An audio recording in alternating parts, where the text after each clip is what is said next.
Hello, नमस्कार बच्चों, कैसे हैं बच्चों? आप घर पर बिल्कुल स्वस्थ, मस्त व व्यस्त होंगे और आपकी ऑनलाइन शिक्षा बिल्कुल सुचारू रूप से चल रही है, ऐसी मुझे आशा, विश्वास और यकीन है। बच्चों, आपने वीडियो के पार्ट 1 में प्राकृत संख्याओं के गुणनखंड व बीजीय व्यंजकों के गुणनखंड के बारे में विस्तार से चर्चा की और आज बच्चों वीडियो के पार्ट 2 में हम सर्व समीकरण लेकर आ रहे हैं और उन सर्व समीकरणों में हम चर्चा करेंगे कौन कौन सी सर्व समीकरण है, किस प्रकार से सर्व समीकरण बनती है, कैसे लेफ्ट हैंड साइड और राइट हैंड साइड इक्वल हो जाती है और कैसे उन सर्व समीकरणों से हम गुणनखंड बना लेते हैं। और बच्चों, हमें बिल्कुल इसके बारे में विस्तार से चर्चा करेंगे। तो बच्चों, सबसे पहले आपके सामने प्राकृत संख्याओं के गुणनखंड के बारे में थोड़ा सा हम चर्चा करेंगे और आपको ये सामने क्या दिखाई दे रहे हैं? बिल्कुल सही, ये सेब, और इन सेबों को बच्चों बिल्कुल ध्यान से काउंट कीजिए, बिल्कुल ध्यान से गिनिए।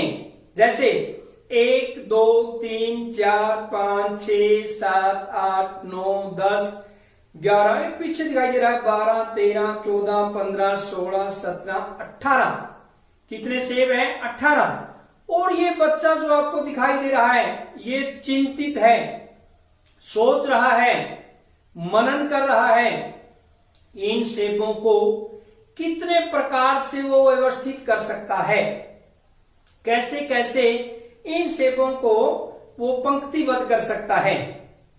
तो बच्चे ने सबसे पहले प्रयास किया एक पंक्ति में सेबों को लगाने का। आपके सामने है सारे के सारे सेबों को बच्चे ने एक पंक्ति में लगा दिया और उसको हम लिख सकते हैं, क्या लिख सकते हैं? 18 सेब है, यानी 18 बराबर 1 गुणा 18। तो 18 को हमें गुणनखंड के रूप में कैसे लिख सकते हैं? 1 गुणा 18। एक तो ये तरीका बनता है। दूसरा, बच्चा दूसरे तरीके से सेबों को व्यवस्थित करना चाहता है और जैसे उन सभी सेबों को बच्चे ने कैसे व्यवस्थित किया? 2 पंक्तियों में। और स्तंभ कितने बन जाते हैं ऐसे करके? 9। और ऐसे बच्चों इसको हम गुणनखंड के रूप में क्या लिख सकते हैं? 2 गुणा में 9। ऐसे 2 पंक्तियों में हमने सेबों को रखा और बच्चा बड़ा खुश होता है, फिर दोबारा चिंतन करता है, फिर दोबारा सोचता है और दोबारा से यह प्रयास करता है कि इन सेबों को कैसे व्यवस्थित किया जाए, कैसे पंक्तिबद्ध किया जाए, कैसे उनको लगाया जाए। तो देखिए आपके सामने ये तीसरी प्रकार से बच्चा कैसे सेबों को लगाता है। उन्होंने 3 पंक्तियों में सेबों को लगाया। जैसे आपके सामने 6 स्तंभ बना दिए और हम कह सकते हैं उसने, बच्चे ने कैसे 18 के 18 सेबों को कैसे लगा दिया? 3 पंक्तियों में और 6 उसके स्तंभ बना दिए। यानी 18 के अगर हम कहें गुणनखंड क्या हो सकते हैं? 3 गुणा में 6। और बच्चे ने सोचा कि हम इस प्रकार से इन सेबों को व्यवस्थित कर सकते हैं। तो इस प्रकार से यदि हम प्राकृत संख्याओं को गुणनखंड के रूप में दर्शाना चाहते हैं तो हमें इसके सारे के सारे या सभी गुणनखंड 18 के कौन कौन से हो सकते हैं बच्चों? जो हमने अभी चर्चा की, 1 2 3 6 9 18। ये 18 के सभी गुणनखंड है। और फिर हम बात करते हैं 18 के अभाज्य गुणनखंडों की। 18 के जो अभाज्य गुणनखंड है बच्चों, उसमें क्या है? अभाज्य संख्या क्या होती है? सबसे पहले आपको यह पता होना चाहिए, आपको इसके बारे में जानकारी भी है, हमने पहले इस पर विस्तार से चर्चा भी की है। जिस संख्या के 2 गुणनखंड होते हैं अधिकतम, यानी 2 से ज्यादा गुणनखंड नहीं होते, और 2 से कम भी नहीं होने चाहिए। यानी जिस संख्या के 2 गुणनखंड होते हैं, 2 फैक्टर होते हैं, उसे हम अभाज्य संख्या बोलते हैं। तो 18 के जो अभाज्य गुणनखंड बने इसमें कौन कौन से बनते हैं बच्चों, देखिए ध्यान से। 2 गुणा 3 गुणा 3, यानी 18 के अभाज्य गुणनखंड 2 गुणा 3 गुणा 3। इस प्रकार से हम कह सकते हैं लेफ्ट साइड में 18 है, राइट साइड में भी 2 तिया 6, 6 तिया 18। इस प्रकार से जो प्राकृत संख्याओं के गुणनखंड है हमें बना सकते हैं, सभी गुणनखंड भी और अभाज्य गुणनखंड भी। बच्चों हमें चर्चा करेंगे बीजीय व्यंजकों के गुणनखंड, कि बीजीय व्यंजकों के गुणनखंड कैसे बनाए जाते हैं, और हम एक एग्जाम्पल देखते हैं जिस पर हम विस्तार से चर्चा करेंगे। x की 2 + 5x + 6, यानी x² + 5x + 6। सबसे पहले बच्चों हम इसमें x² को दर्शाएंगे ज्यामितीय रूप में, यानी बीजीय व्यंजकों के जब हम गुणनखंड बनाएंगे तो x² को हमें कैसे दर्शाएंगे, ज्यामितीय रूप में। और आपके सामने ये एक वर्ग दिखाई दे रहा है जिसकी लंबाई x और चौड़ाई भी क्या है बच्चों, x। इस प्रकार से हम कह सकते हैं इस पूरे के पूरे वर्गाकार भाग का क्षेत्रफल x² है। यानी हमने x² को इस प्रकार से दर्शा दिया ज्यामितीय रूप में। अब हम बच्चों दर्शाना चाहेंगे 5x। 5x को हम किस प्रकार से दर्शा सकते हैं, जैसे आपके सामने है, देखिए ये लंबाई इसकी x ही है और हमने इसकी चौड़ाई 5 ले ली। ये जो आपको लाइनिंग दिखाई दे रही है कितनी है, 1 2 3 4 5। अगर हम इस आयताकार भाग का क्षेत्रफल निकालना चाहें कितना होगा, लंबाई गुणा चौड़ाई, कितना हो जाएगा 5x। यानी ऊपर वाले पार्ट का, ऊपर वाले भाग का, ऊपर वाले आयताकार भाग का क्षेत्रफल कितना होगा 5x, और नीचे वर्गाकार का कितना क्षेत्रफल है x²। तो हमने बच्चों x² व 5x को ज्यामितीय रूप में दर्शाया है। और अब बचता आपके सामने 6 को बच्चों कैसे दर्शा सकते हैं, 6 के कैसे गुणनखंड हो सकते हैं। 6 को हम सबसे पहले 1 गुणा 6 इस प्रकार से दर्शा सकते हैं, यानी एक पंक्ति है पूरी और उसमें 6 स्तंभ, या हम ये कह सकते हैं 1 गुणा 6। दूसरी प्रकार से इस 6 को बच्चों हम कैसे दर्शाएंगे, जैसे 2 पंक्ति है 3 स्तंभ है, यानी हम इसको दर्शा सकते हैं 2 गुणा में 3। यानी बच्चों हम या तो इसको 1 गुणा 6 के रूप में दर्शाएंगे या हम दर्शाएंगे 2 गुणा 3 के रूप में। अब बच्चों देखिए जो 5x है आपके सामने आयताकार भाग ऊपर जो दिखाई दे रहा है, इसको हम बाइफरकेट कर देंगे, इसको तोड़ देंगे। कैसे तोड़े, 2 पंक्ति ऊपर रखते हैं और 3 पंक्तियों को साइड में ले आते हैं। 5 पंक्तियां है ना, तो 2 पंक्तियां ऊपर रख ली और 3 पंक्तियां कहां पर आ गई, साइड में, नीचे जो 3 पंक्तियां है इसके हमें वर्गाकार भाग x है, उसकी लेंथ लंबाई, और इसकी 3 पंक्तियों की जो लंबाई है वो कितनी है 3, और ऐसे ऊपर 2 पंक्तियां बच जाती है, इसकी लंबाई कितनी है 2। अब बच्चों जो स्पेस बचता है, अगर हम पूरे इसको आयताकार बनाना चाहते हैं, कुछ स्पेस बाकी है, आपको दिखाई दे रहा है, कुछ खाली जगह है।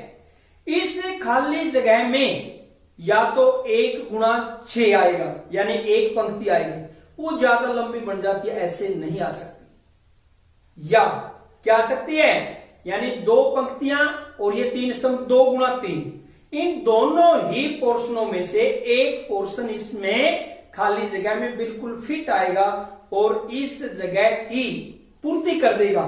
तो देखिए ध्यान से, कौन सा आना चाहिए, बिल्कुल सही 2 गुणा 3 वाला या 2 पंक्तियों वाला जो नीचे वाला पोर्शन है, ये इसमें बिल्कुल फिट आएगा। और ये जगह कंप्लीट हो जाएगी और हम ये कह सकते हैं ये पूरा भाग एक आयताकार बन जाएगा। और जब ये आयताकार भाग बन जाता है, इसकी जो चौड़ाई है बच्चों कितनी बन जाएगी, x प्लस 2, क्योंकि दो पंक्तियां ऊपर है और x ये है, तो कितनी बन जाती है x प्लस 2। और इसकी आयताकार भाग की लंबाई कितनी बन जाती है x प्लस 3, बिल्कुल सही, ये इसकी लंबाई बन जाती है x प्लस 3। और यदि हम इसका क्षेत्रफल निकालना चाहें बच्चों, क्या बन जाएगा, लंबाई गुणा चौड़ाई, यानी हम ये कह सकते हैं ये x² प्लस 5x प्लस 6, यानी इसका ज्यामितीय रूप बीजीय व्यंजक का कितना होगा, x² प्लस 5x प्लस 6 का x प्लस 3 और x प्लस 2। या हम अगर ये कहें कि आयत का क्षेत्रफल किसके बराबर होगा, इसमें बच्चों जो आयत का क्षेत्रफल है वो किसके बराबर होगा, x plus 3 into x plus 2 बराबर किसके है, x² प्लस 5x प्लस 6। और इस प्रकार से इससे बीजीय व्यंजक के ये गुणनखंड बन जाते हैं। उसके बाद बच्चों हम चर्चा करेंगे सरल समीकरणों के बारे में। इस चैप्टर में कौन कौन सी सरल समीकरण हैं जिनका हम प्रयोग करेंगे गुणनखंड बनाने के अंदर, इन सरल समीकरणों का हमें विस्तृत रूप से प्रयोग करेंगे। और सबसे पहले फर्स्ट सरल समीकरण आपके सामने है a प्लस बी का होल स्क्वायर, यानी a प्लस बी का इसका पूरे का वर्ग बराबर किसके होगा बच्चों, ये होगा जब a प्लस बी का वर्ग लिख दिया, इसकी शक्ति 2 है, इसका मतलब हम इसको लिख सकते हैं a plus b into a plus b. क्योंकि क्या कि यदि आधार बराबर हो, गुणा में शक्तियां जुड़ जाती है, यानी पावर ऐड हो जाती है, कब, जब बेस इक्वल होता है, जब बेस बराबर होता है, यानी a plus b into a plus b दोनों का आधार बराबर है। और जब आधार बराबर है बच्चों, जब इन दोनों का बेस इक्वल है, तो जो पावर है वो मल्टीप्लाई के अंदर यानी गुणा के अंदर शक्तियां जुड़ जाती है। और इस प्रकार से हम a प्लस बी की पावर 1 है और a प्लस बी की पावर 1 है, जो राइट साइड में आपको दिखाई दे रही है, और ये बराबर किसकी हो गए, a प्लस बी की शक्ति 2 लिख सकते हैं, या बराबर हम कर सकते हैं a प्लस बी का होल स्क्वायर। उसके बाद बच्चों अब क्या करेंगे हम, इसमें जो a प्लस बी पहले वाला है, इस a की गुणा दूसरे वाला जो गुणनखंड है a प्लस बी फैक्टर है, उस पूरे के साथ इसकी गुणा करेंगे, पूरे के साथ इसकी मल्टीप्लाई करेंगे, यानी हम कह सकते हैं a ब्रैकेट में a प्लस बी और आगे क्या है यहां पर b, इस b की गुणा भी, इस b की मल्टीप्लाई भी हम पूरा किसके साथ करेंगे, a प्लस बी के साथ, यानी हम कह सकते हैं प्लस में b into a plus b. यानी पहले तो बच्चों a की मल्टीप्लाई कर दी या गुणा कर दी पूरे के पूरे दूसरे फैक्टर a प्लस बी के साथ, फिर प्लस b है, प्लस बी की फिर गुणा कर दी उसे सारे a प्लस बी के साथ। और जब अब a की मल्टीप्लाई इस a प्लस बी से करेंगे, क्या बन जाएगा, a स्क्वायर पहले वाले गुणनखंड की, और प्लस में a b जो आपको रेड कलर में दिखाई दे रहा है। और आगे b की जब a से मल्टीप्लाई करेंगे, प्लस में b a या a b, कोई फर्क नहीं पड़ता। अगर बच्चों 2 गुणा 3 कितना होता है, बिल्कुल सही 6। और अगर मैं ये कहूं 3 गुणा 2 कितना होता है, बिल्कुल सही 6। यानी या तो हम 2 गुणा 3 कहें या 3 गुणा 2 कहें, कोई फर्क नहीं पड़ता। a गुणा b कहें या b गुणा a कहें, कोई फर्क नहीं पड़ता उसमें। यानी जब b की मल्टीप्लाई a से करेंगे, या तो हम इसको कह सकते हैं, क्या कह सकते हैं, ba या ab, कोई फर्क नहीं पड़ेगा। और फिर प्लस में b की जब b से गुणा करेंगे, मल्टीप्लाई करेंगे, क्या आ जाएगा, आधार बराबर है, वही तरीका, शक्तियां जुड़ जाती है, बिल्कुल सही, पावर ऐड हो जाती है, तो हम ये कह सकते हैं प्लस में b स्क्वायर। और अब बच्चों a square as it is रहेगा, पहले वाला यूं का यूं, क्योंकि इसमें कोई ए स्क्वायर नहीं है। पूरी पंक्ति में देखिए बिल्कुल नहीं है।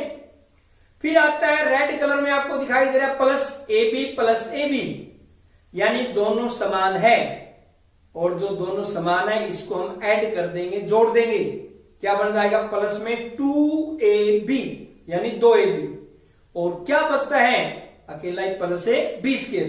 तो इस प्रकार से बच्चों फर्स्ट सर्वसमीका, पहली सर्वसमीका क्या बन जाती है, a प्लस बी का होल स्क्वायर बराबर ए स्क्वायर प्लस 2ab प्लस में बी स्क्वायर। और अब हम चर्चा करते हैं सर्वसमीका सेकंड, दूसरी सर्वसमीका a माइनस बी का होल स्क्वायर, या हम बच्चों कह सकते हैं a माइनस बी का इसका पूरे का वर्ग। बिल्कुल जो हमने फर्स्ट सर्वसमीका में किया था, पहली सर्वसमीका में किया था, उसी प्रकार से a माइनस बी के होल स्क्वायर को, इसके पूरे के वर्ग को हम क्या लिख सकते हैं, a minus b into a minus b, यानी हम कह सकते हैं a माइनस बी की पावर 1 और a माइनस बी की पावर 1, दोनों का आधार बराबर है यानी बेस इक्वल है। तो जब बेस इक्वल है गुणा के अंदर शक्तियां जुड़ जाती है, यानी मल्टीप्लाई के अंदर जो पावर होती है वो ऐड हो जाती है। a माइनस बी की पावर 1 है और a माइनस बी की पावर 1 है। जब इन दोनों को जोड़ेंगे 1 प्लस 1, लेफ्ट साइड में देखिए क्या है, a माइनस बी की पावर 2, यानी इस प्रकार से हम ये कह सकते हैं a माइनस बी का वर्ग पूरे का क्या लिख सकते हैं, a minus b into a minus b. अब बिल्कुल जैसे हमने सर्वसमीका फर्स्ट में किया था, बिल्कुल उसी प्रकार वही तरीका, सिर्फ यहां पर प्लस की बजाय माइनस है, चिन्ह में फर्क है, यानी साइन में डिफरेंस है और कोई डिफरेंस नहीं है। तो हम कैसे करेंगे, पहले वाले a की मल्टीप्लाई यानी गुणा, दूसरा वाला जो ब्रैकेट के अंदर है, कोष्ठक में है a माइनस बी, उस पूरे ब्रैकेट वाली जितनी भी संख्याएं हैं उससे मल्टीप्लाई कर देंगे इस a को, यानी हम कह सकते हैं a ब्रैकेट में a माइनस बी यानी a into a minus b, और यहां पर अब माइनस बी है तो यहां पर माइनस बी की मल्टीप्लाई करेंगे पूरे के पूरे उसे ब्रैकेट के साथ, जो ब्रैकेट में संख्याएं है, व्यंजक है उनके साथ, यानी माइनस में b इंटू या ब्रैकेट में a माइनस बी। अब a की गुणा या a की मल्टीप्लाई किससे कर देंगे बच्चों, a माइनस बी से, किससे करेंगे, a माइनस बी से। जैसे a की हम गुणा करते हैं a square minus a b, जो आपको येलो कलर में ए बी दिखाई दे रहा है, माइनस ए बी। अब माइनस बी की गुणा करेंगे, यहां माइनस बी है और वहां पर ब्रैकेट में a प्लस का है, जिसके आगे कोई चिन्ह नहीं है वो प्लस का होता है। माइनस गुणा प्लस क्या होगा बच्चों, माइनस ही होता है। यानी हम कह सकते हैं जब चिन्ह की गुणा करते हैं प्लस गुणा प्लस, प्लस होता है, प्लस गुणा माइनस, माइनस होता है, माइनस गुणा प्लस, माइनस होता है, और माइनस गुणा माइनस क्या होता है, प्लस। तो यहां पर माइनस बी की जब मल्टीप्लाई प्लस ए से करेंगे तो पहले चिन्हों की गुणा करते हैं, चिन्ह किस चीज का आएगा, माइनस का, तो क्या आ जाएगा माइनस से ए बी, और माइनस बी की जब गुणा माइनस बी से करेंगे, माइनस माइनस क्या बन जाता है, plus, plus a b square. फिर हम नेक्स्ट देखते हैं आगे a square as it is, क्योंकि ए स्क्वायर दूसरा नहीं है कहीं पर। अब जो येलो कलर में आपको दिखाई दे रहा है माइनस ए बी समान व्यंजक है, जब हम इनको जोड़ेंगे ऐड करेंगे, माइनस का एक ए बी है और माइनस का एक ए बी है, तो माइनस के क्या बन जाएंगे, माइनस 2ab यानी माइनस 2ab, और प्लस बी स्क्वायर अकेला बच गया, और तो है ही नहीं इसमें बी स्क्वायर। तो इस प्रकार से सर्वसमीका सेकंड बन जाती है बच्चों, क्या बन जाती है, a माइनस बी का होल स्क्वायर बराबर किसके बन जाता है, a square minus 2ab plus में b स्क्वायर। उसके बाद देखते हैं हम सर्वसमीका थर्ड, तीसरी, a square minus b square, ये किसके बराबर होगा, ये तो a माइनस बी का होल स्क्वायर था। यहां पर थर्ड सर्वसमीका आती है a square minus b square, इसको हम कैसे लिख सकते हैं, a minus b into a plus b, क्योंकि जब इन दोनों की मल्टीप्लाई करेंगे, यदि हम इनको बच्चों खोलते हैं, ऐसे ही गुणा करके देखते हैं, वही आएगा a square minus a b square, वही आ जाता है इसमें। यानी इस चैप्टर की लास्ट सर्वसमीका जिसको हम प्रयोग करेंगे, x plus a into x plus b. यानी इसका अर्थ क्या हुआ बच्चों, पहले वाला जो व्यंजक है बिल्कुल समान है और दूसरे वाला जो लास्ट वाले वो समान नहीं है। यानी हम कह सकते हैं x plus a into x plus b, ये किसके बराबर होगा, बिल्कुल वही तरीका जो हमने पहले किया है, इस x की मल्टीप्लाई कर देंगे या इस x की गुणा कर देंगे, किसके साथ, x प्लस बी के साथ, पूरे के साथ, x into x plus b, और फिर प्लस ए की गुणा कर देंगे, क्या, प्लस ए, ब्रैकेट में क्या करेंगे, x प्लस बी, इस पूरे x प्लस बी के साथ इसकी गुणा करेंगे। और बच्चों जब इस x की गुणा x के साथ करते हैं, x गुणा x की पावर 1 है और आगे भी x की पावर 1 है, दोनों के बेस इक्वल है, आधार बराबर है, देखिए x पावर 1 मल्टीप्लाई में वही पावर जुड़ जाती है, ऐड हो जाती है, x की पावर 1 और x की पावर 1। जब हम इसको जोड़ेंगे क्या बन जाएगा, x की पावर 2, यानी x की शक्ति 2, और प्लस में, जब प्लस में b है और x की गुणा करेंगे, क्या जाएगा, प्लस में एक्स बी या प्लस में बी एक्स लिख सकते हैं, एक ही बात, एक्स बी या पी एक्स। जैसे हमने पहले बताया था, ए गुणा बी या बी गुणा ए, वही होता है, कोई फर्क नहीं पड़ता। तो इसको क्या करेंगे, प्लस ए बी एक्स। बिल्कुल इसी प्रकार बच्चों प्लस ए की गुणा पूरे इस एक्स प्लस बी के साथ करेंगे। जब इसे प्लस ए की गुणा एक्स के साथ करेंगे, क्या आ जाएगा, प्लस ए एक्स, और जब प्लस ए की गुणा उस बी के साथ करेंगे तो क्या आ जाएगा बच्चों, प्लस में ए बी। अब आपको ये व्हाइट में दिखाई दे रहे हैं बी एक्स और ए एक्स।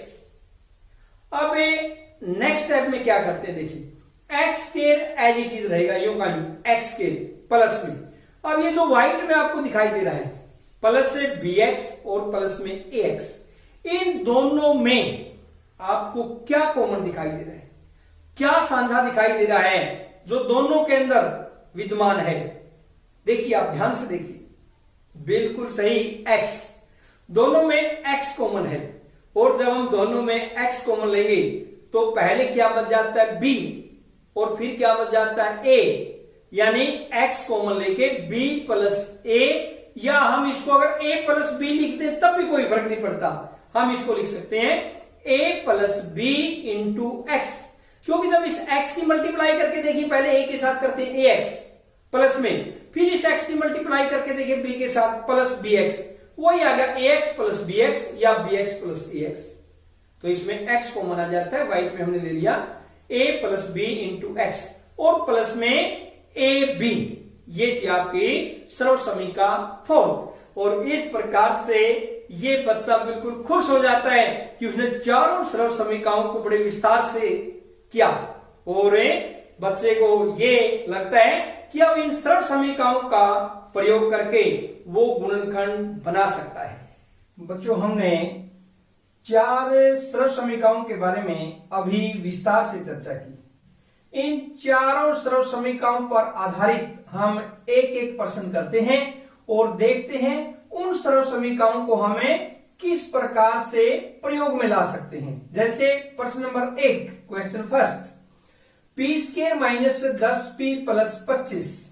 अब बच्चों इसमें ये देखिए कि हमारे पास सर्वसमीकाएं 4, क्वेश्चन 1, सर्वसमीका 1 ही लगेगी, तो कौन सी सर्वसमीका लगेगी, बिल्कुल ध्यान से देखिए। हम यहां पर जब देखते हैं ये पूर्ण वर्ग है पहला पद, और लास्ट वाला अंतिम पद भी पूर्ण वर्ग है, और बीच में माइनस का चिन्ह है, तो a माइनस बी का होल स्क्वायर वाली सर्वसमीका लगनी चाहिए। अब अगर बच्चों हम इसको करना चाहते हैं, देखिए ये प्रथम पद p का पूर्ण वर्ग है और ऐसे ही अंतिम पद भी 5 का वर्ग है पूर्ण। ऐसे अब जो बीच में है -10p, एक बार इसको -10p को भूल जाइए।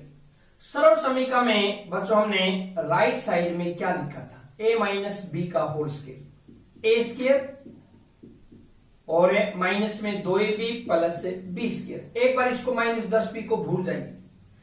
a इसमें p है और b इसमें क्या है 5, तो यहां पर -2ab 2 गुणा में a क्या है p और b क्या है 5, यानी हम कह सकते हैं a स्क्वायर -2ab प्लस में b स्क्वायर, वही तरफ समीकरण लग जाती है। और जब हम इसको खोलते हैं माइनस के 2 पंजा 10p, ये -10p, और अगर यहां पर देखते हैं ये भी -10p है ये वाला। तो इस प्रकार बच्चों हम इसको क्या लिख सकते हैं, p माइनस बी स्क्वायर है, यानी a माइनस b का वर्ग। ये इसको हम इस प्रकार लिख सकते हैं, p माइनस 5 का वर्ग या a माइनस b का वर्ग। और a माइनस b का वर्ग क्या होता है बच्चों, p माइनस 5, इसको हम ऐसे भी लिख सकते हैं इंटू p माइनस 5, यानी a minus b into a minus b. क्यों? क्योंकि इनके बेस इक्वल है, आधार बराबर है, और जब आधार बराबर है उसकी पावर मल्टीप्लाई में गुणा में जुड़ जाती है। जैसे एक पावर यहां इसकी, एक यहां है, एक और एक 2 बन जाती है। यानी इस p square minus 10p plus 25 इस बीजीय व्यंजक के जो गुणनखंड बने p minus 5 into p minus 5, ये बना p minus 5 into p minus 5, और जब इन दोनों की गुणा करेंगे यही आता है। तो ये था आपका प्रश्न नंबर 1।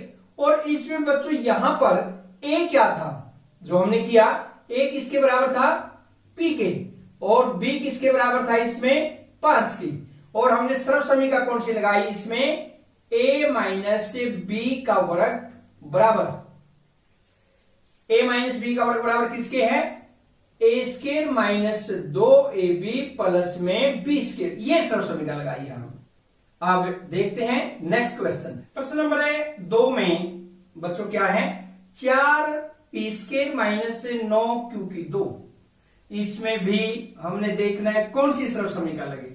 सबसे पहले ये देखिए, पहले पद का पूर्ण वर्ग है, दूसरे पद का भी पूर्ण वर्ग है, दोनों पदों का पूर्ण वर्ग है, और दूसरे वाला पद माइनस का है। तो उसमें हमें देखते ही पता लग जाएगा। देखिए चारों सर्व समीकरण में जिसका पहला पद पूर्ण वर्ग है और अंतिम पद माइनस का यानी ऋणात्मक भी है और पूर्ण वर्ग है, कौन सी सर्व समीकरण होनी चाहिए, ए स्क्वायर माइनस बी स्क्वायर। बिल्कुल सही है। हम इसको क्या लिख सकते हैं, ए स्क्वायर पूर्ण वर्ग 2p का वर्ग है, ये पूरा 2p का वर्ग, और माइनस में 3q का वर्ग। यानी जब हम इसको 2p के वर्ग को खोलेंगे, 2p गुणा 2p 4p की 2, और 3q का वर्ग खोलेंगे 3q गुणा 3q 9q की 2, यानी ए स्क्वायर माइनस बी स्क्वायर बन जाते हैं। ए स्क्वायर माइनस बी स्क्वायर किसके बराबर होगा, ए minus b into a plus B. ए क्या है 2p और b क्या है इसमें 3q। तो हम इसको क्या लिख सकते हैं, a minus b into a plus b, यानी a minus b into a plus b. ये सर्व समीकरण का प्रयोग करके हमने इसके बीजीय व्यंजक के गुणनखंड बनाए। और इसमें कौन सी सर्व समीकरण लगी बच्चों, ए square minus b square, A minus b into a plus B. इस सर्व समीकरण का हमने यहां पर प्रयोग किया है। और ए क्या था यहां पर 2p, और b क्या था बच्चों यहां पर 3q। a 2p और b क्या था 3q। तो ये था आपका प्रश्न नंबर 2। प्रश्न नंबर 3 देखिए बच्चों, क्या है? बीजयोजक x square plus 12x plus 36, इसके हमने गुणनखंड बनाने हैं। अब इसमें हमें कैसे गुणनखंड बनाएंगे? पहले पद का पूर्ण वर्ग है और अंतिम पद का भी पूर्ण वर्ग है और बीच में प्लस का चिन्ह है, यानी धनात्मक चिन्ह है। तो इसमें कौन सी सर्व समीकरण लग सकती है? हमें यहीं से अंदाजा आ जाता है, a प्लस बी का होल स्क्वायर वाली सर्व समीकरण लगेगी। तो हमें यहां पर इसको कैसे करते हैं, देखिए, x का वर्ग, पहले पद का ये पूर्ण वर्ग, और अंतिम पद भी ले लेते हैं बच्चों, प्लस में 6 का वर्ग, ये अंतिम पद है। अब एक बार 12x को भूल जाइए, यहां पर a x है और b क्या है? 6। सर्व समीकरण का जब हम प्रयोग करते हैं, a स्क्वायर प्लस में 2ab प्लस में b स्क्वायर प्लस बीच में 2, a क्या है? x इंटू x गुणा में, और b क्या है? 6। जब हम बच्चों इसको देखते हैं, देखिए यहां पर ये बीच वाला पद, ये वाला, और यहां पर इस पद को देखिए, बीच वाले पद को, ये वाला, इसमें क्या है? 6 दूनी 12x और ये भी 12x है, यानी हम इसको क्या लिख सकते हैं? a square plus 2ab plus b square. a क्या है इसमें? x, b क्या है इसमें? 6, या हम इसको बच्चों लिख सकते हैं x प्लस 6 का वर्ग, ऐसे भी कर सकते हैं ये। और x प्लस 6 का वर्ग को हम क्या लिख सकते हैं? x plus 6 into x plus 6। इसलिए इस बीजीय व्यंजक के जो गुणनखंड है वो क्या बने बच्चों? x plus 6 into x plus 6। और इसमें जो हमने सर्व समीकरण लगाई वो कौन सी सर्व समीकरण लगाई? a प्लस b का होल स्क्वायर, ये सर्व समीकरण का प्रयोग किया है। a square plus 2ab plus में b स्क्वायर। a क्या है यहां पर? x, और b क्या है यहां पर? 6। तो ये था आपका प्रश्न नंबर 3। प्रश्न नंबर 4, इसमें क्या है? X square plus 7x plus 6, इसको हमें कैसे हल करेंगे? कौन सी सर्व समीकरण इसके अंदर लगेगी? अब इसमें एक बार हमें इसको क्या करते हैं, जैसे इसमें ये यहां पर ए बी है, 6 क्या है? A b. जैसे अगर हम इसको लिखना चाहें ए बी बराबर 6, क्योंकि यहां पर ये पूर्ण वर्ग नहीं है, अंतिम पद, प्रथम पद पूर्ण वर्ग है, इसलिए क्या होगा बच्चों? इसमें a प्लस बी का होल स्क्वायर वाली सर्व समीकरण नहीं लगेगी, a माइनस बी का होल स्क्वायर वाली सर्व समीकरण नहीं लगेगी, और a square minus b square, एक ही सर्व समीकरण बचती है हमारी, x plus a into x plus b बराबर एक्स स्क्वायर प्लस में a plus b into x plus में ए बी। तो इसका मतलब यहां पर ये जो 7 है ये किसके बराबर है? a प्लस ए बी बराबर 7। ये अब बच्चों हमने क्या करना है इसमें, देखिए ध्यान से,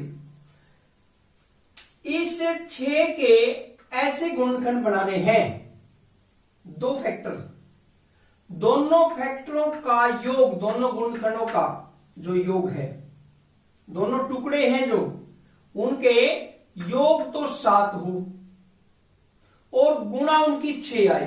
क्या हो सकते हैं? पहले तो जिनका योग 7 हो सकता है, जैसे 2 प्लस 5 हो सकता है, 2 प्लस 5 7 है, लेकिन 2 और 5 की जब हम गुणा करते हैं 6 नहीं आती, तो इसका मतलब ये तो नहीं हो सकता, ये नहीं हो सकता। और सोचिए, और क्या हो सकता है?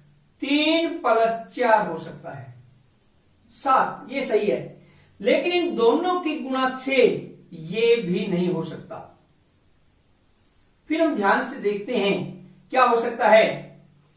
6 और 1 या 1 और 6, अगर हम करें 6 प्लस 1 7, a प्लस बी 7 है, और इनकी गुणा जब करेंगे 6 गुणा 1 6, ये बिल्कुल सही है। इसका मतलब है इसके क्या टुकड़े बनेंगे? 6 और 1। जो हम इसको कैसे लिख सकते हैं?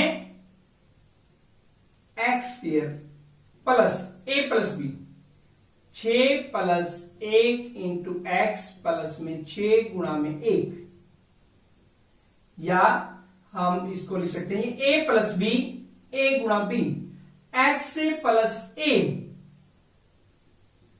और इंटू एक्स प्लस बी। ये हमने डायरेक्ट सरल समीकरण लगाकर, सीधी सरल समीकरण लगाकर ए से बीजीय व्यंजक का हमने गुणनखंड ज्ञात कर दिया। और इसमें जिस सरल समीकरण का हमने प्रयोग किया है वो कौन सी सरल समीकरण का प्रयोग किया है? x plus a into x plus b, या बराबर x square plus a plus b into x plus में ए बी। इस सरल समीकरण का हमने प्रयोग किया है। ये थी आपकी चारों ही सरल समीकरण लगाकर हमने एक एक प्रश्न बिल्कुल विस्तार से करने का प्रयास किया। ध्यान से सुना है, ध्यान से देखा है, ध्यान से समझा है, तो कुछ प्रश्न देखते हैं, उन्हें आप स्वयं हल कर पाएंगे। सबसे पहले हम देखते हैं निम्नलिखित व्यंजकों के गुणनखंड कीजिए। कुछ व्यंजक दिए हुए हैं, उनके हमने गुणनखंड बनाने हैं। तो बच्चों ये गुणनखंड आपने स्वयं करने हैं। Question number 1, first question, a square plus 8 plus 16। Question number first. Second प्रश्न, 49 एक्स स्क्वायर माइनस 36 यानी 36, ये भी आपने स्वयं करना है। क्वेश्चन नंबर थर्ड यानी तीसरा प्रश्न, 4x2 माइनस 8x प्लस 4। और फोर्थ एंड लास्ट क्वेश्चन, अंतिम प्रश्न, x2 प्लस 5x प्लस 6। इसको हमने किया भी है। आज की वीडियो में बच्चों इतना ही। जय हिंद, जय भारत।